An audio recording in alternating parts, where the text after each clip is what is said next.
Team India star allrounder Hardik Pandya మళ్లీ వార్తల్లో నిలిచాడు. అయితే ఈసారి తన ఆటతో కాకుండా బీసీసీఐ రూల్స్ను అతిక్రమించాడనే ఆరోపణలతో చర్చనీయాంశమయ్యాడు. అసలేం జరిగిందంటే విజయ్ హజారే ట్రోఫీలో బరోడా తరపున ఆడుతున్న పాండ్యా చండీగఢ్తో జరిగిన మ్యాచ్లో ఆల్రౌండ్ షోతో అదరగొట్టాడు. అయితే ఈ క్రమంలో బోర్డు పెట్టిన ఒక ముఖ్యమైన నిబంధనను పక్కన పెట్టడం ఇప్పుడు హాట్ టాపిక్గా మారింది. నిజానికి న్యూజిలాండ్తో వన్డే సిరీస్ కోసం హార్దిక్ పాండ్యాకు రెస్ట్ ఇచ్చిన సెలెక్టర్స్ 10 ఓవర్ల పాటు బౌలింగ్ చేయడానికి కావలసిన పూర్తిస్థాయి ఫిట్నెస్ సాధించలేదని క్లారిటీ ఇచ్చారు.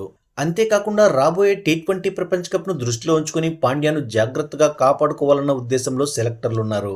కానీ విజయ్ హజారే ట్రోఫీలో చండీగఢ్తో జరిగిన మ్యాచ్లో హార్దిక్ ఏకంగా 10 ఓవర్ల కోటాను పూర్తి చేశాడు.